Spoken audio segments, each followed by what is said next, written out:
will now look at a session on the victorious church. This is one of my personal favorites because it deals with the essence, the function, and the forms of the church. They may vary in forms, but essence and function remain the same. From there, we will look at what constitutes a victorious church, principles gathered from Asia, from other churches in other regions, and then end with a look at the Christian family, which is under severe attack today by the enemy. Thanks, Paul. We appreciate the insights you've gave us to bring us to this last lesson on the victorious church and family.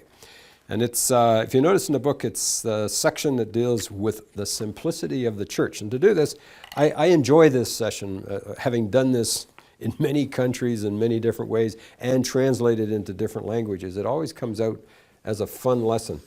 And so what I do is I draw 3 circles, and I try to get the translator, whoever I'm working with at that time, to understand the difference between essence and function and form. So these 3 words in other languages are sometimes a challenge to translate. Essence is what it is at its heart.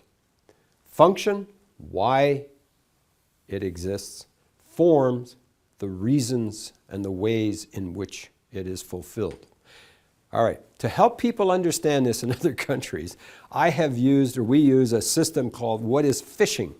And this is the one that creates the most fun, for me anyways, and that is, what is fishing at its essence? In other words, what do you have to have in order to have fishing, period? Fishing, what do you have to have? You have to have a person.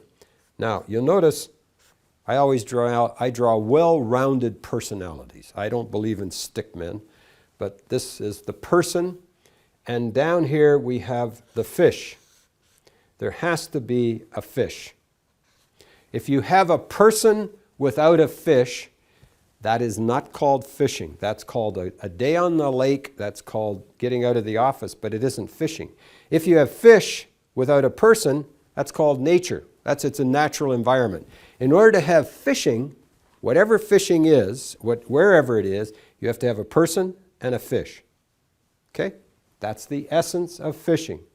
What's the function of fishing? Why do we fish? Why do we fish anywhere on earth? Well, it's simple. We fish to catch fish. Now, whether that's for business, or whether it's for recreation, or whether it's to get away from the house for the day, it's to catch fish. So that is the function of fishing. Now we ask ourselves the question, what are the forms of fishing? In other words, what ways catch fish? Well, when you do this in some countries, I'll say to them, what's the way you catch fish in this country? First thing I get is AK-47. Well, I guess an AK-47 does catch a fish. So we look at it and we say, okay, that's a form. Does it catch fish? Yes. Does it have the 2 together? Yes. What's another one? Someone say dynamite. Dynamite catches fish. Well, then they talk about poison catches fish. In some countries, believe it or not, they throw poison in the water, and the fish are all poisoned. They float to the surface. They pick the ones they want, and it sort of puts them to sleep. And they pick the big ones and let the little ones wake up and stay around. That's one way of doing it. Another way of doing it was with a hook. So you can have a hook on the end of a line, and that's another way of catching fish. It's a form for catching fish. You can also have a net. And a net can have a variety of ways of catching in a net if you use a net. In China, we discovered that they use a bird called a cormorant. And the cormorant bird has a ring around its neck and a string that goes off to the fisherman's boat, to the boat.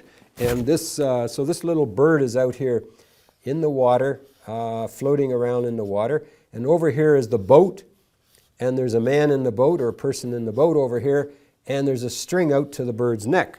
The bird, when it's in the water, dives down, catches a little fish, puts it in its mouth. If that little fish goes through the ring in its neck, it goes down into the bird's stomach, and the bird has lunch. If that fish is too big, it gets caught in the ring of the bird's neck, and the fisherman then pulls the bird to the boat, removes the fish from the bird's mouth, and now the fisherman has caught his fish. That's one way of catching fish. It fulfills the function. There are many other ways, and it depends on whether a lot of the forms that we use out here depend on the size of the fish, if it's a little fish, or whether it's a Moby Dick fish, like a great big whale type of fish. If that's the big fish, you have to change the form according to the size. You have to change the forms according to whether it's daylight and bright and hot, or whether you're fishing at night, which you're probably not supposed to do in some places. But at the time of the day, the laws of the country, all these things around here affect which form you use.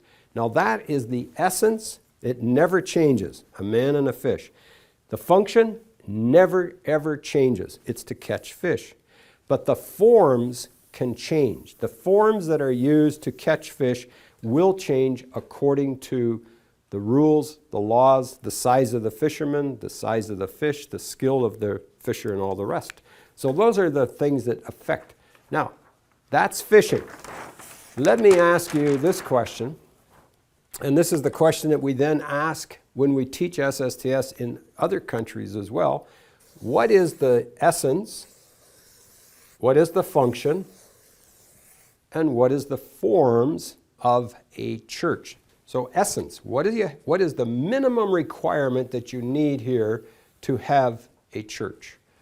And in all the countries we visit in, they basically say it is believers gathered together in the name of Christ.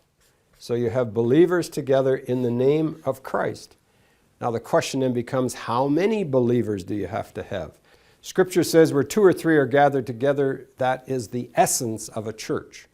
Those 2 or 3 do not have to be in a certain location. It's wherever they are gathered together. That's the essence.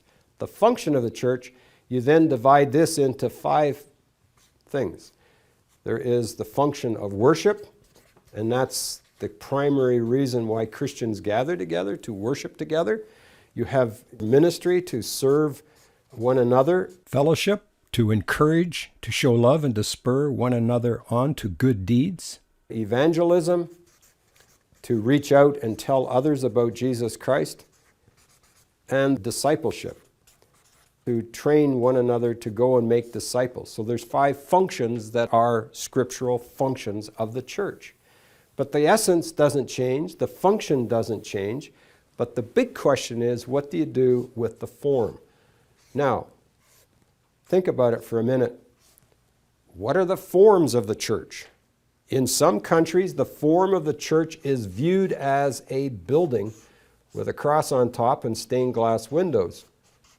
And that's the form. And that's the form that some people view as the only form that is the right form to meet for worship or for any of the function. So they actually move the form into the essence and say the essence of the church is this building with the cross on top and the stained glass windows.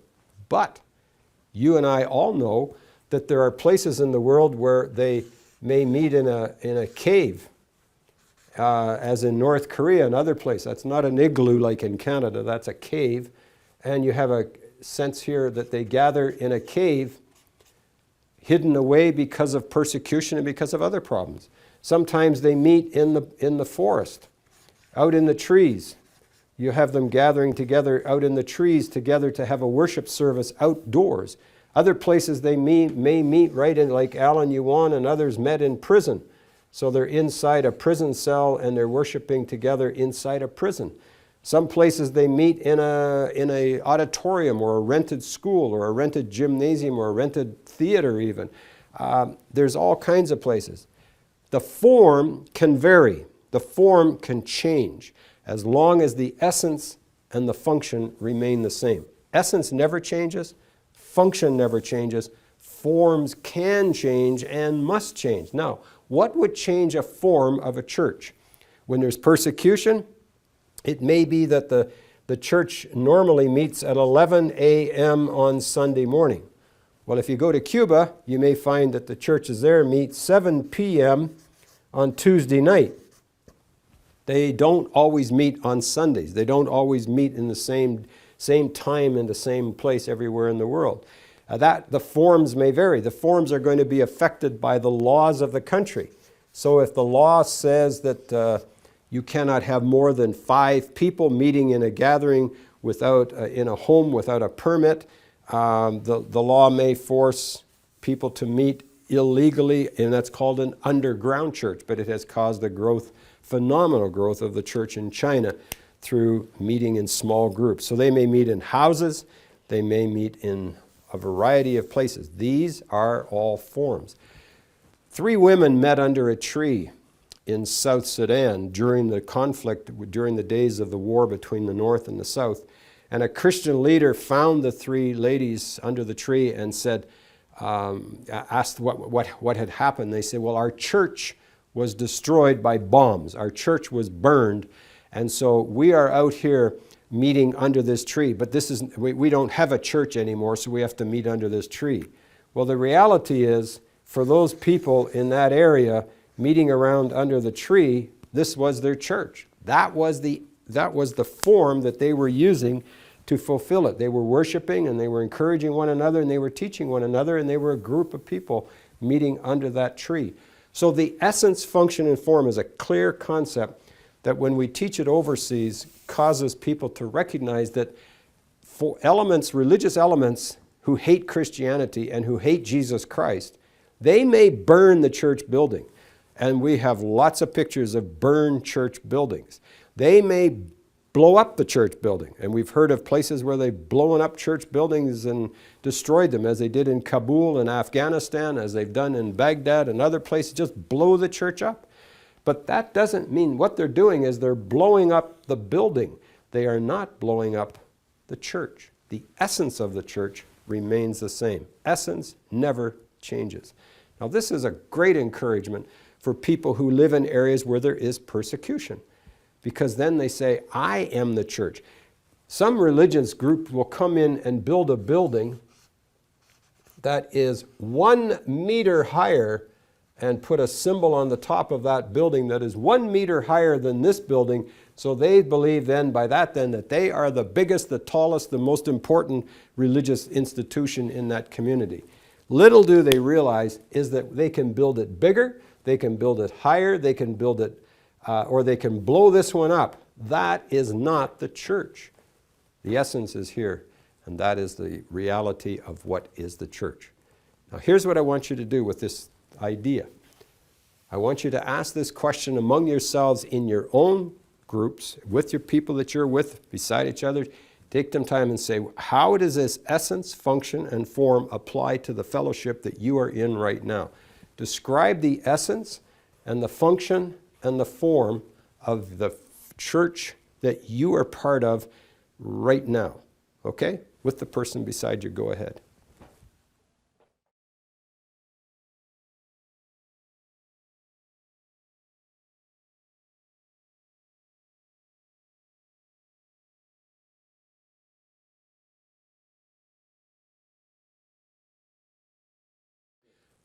Okay, I hope that has given you some insights and some opportunities to discuss with one another what is that essence for you in your community, in your family. That's an important thing to establish so that you know that Jesus Christ said, I will build my church and the gates of hell will not prevail against it. This church here will survive. Now, you notice the size of this essence, 2 or 3 gathered together.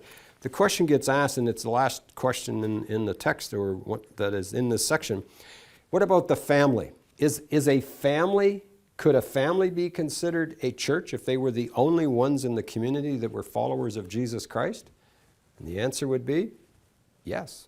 Because the family is the one that was ordained. All of the things that a church is to do to fulfill the function are also the things that a family can worship together, they can minister together, the father and the parents can train together, they can reach out, and they can be involved in discipleship. So these things are all part of it. Now, the one thing I notice is that the family is under tremendous attack all over the world, no matter where I go, Sri Lanka or Vancouver, Canada, it doesn't matter. The family is under attack. And the reality about this family being under attack is that the church has come to a time in history where the church doesn't know exactly how to support the family. How do we support the family? We have all the debates about whether you divide the family up according to ages or whether you keep them together and have intergenerational worship service, whether you have contemporary services and traditional services and loud music services. How do you do all this? That's the question that keeps coming across, that people have debates about. The reality is the family is the building block of the church, and it is the one that fulfills and helps fulfill the function of the church. Now you'll notice when you go through the 10 Commandments, the 10 Commandments have a whole lot of commandments that you teach that are about relationship to God, but they have 3 commandments that are related to the family. 3 of them that talk about how we are to relate to our family. It talks about obey your mother and father. That's the first commandment with promise. And then it says that we are not to commit adultery.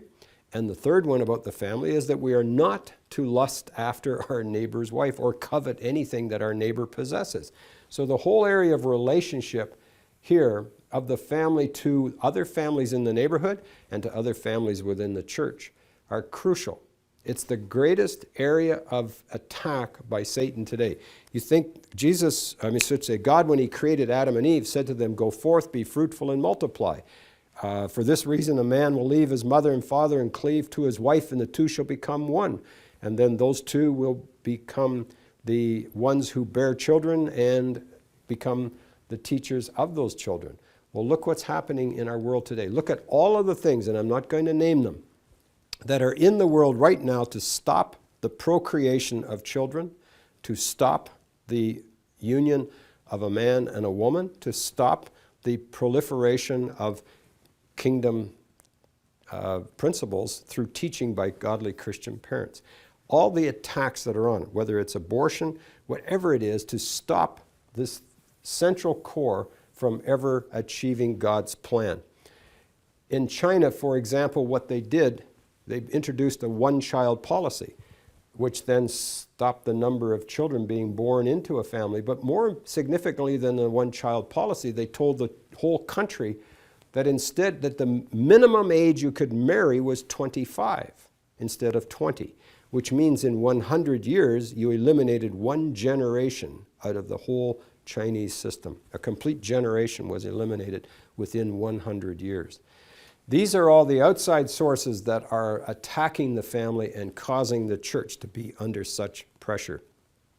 Persecution comes from Satan, our enemy, who hates Jesus Christ. And believe me, every time he looks into your eyes, he sees Jesus Christ. He sees Christ in you and he hates Christ in you. That's why he attacks you. Dr. Charles Malik was the first president of the United Nations General Assembly. He visited in Vancouver back in the 80s. And when I heard him speak, he made a statement that I have never forgotten. He said, you can talk about Jesus and nobody cares. Everybody says he's a good teacher, he's a good man, he's a good philosopher, a good prophet, whatever.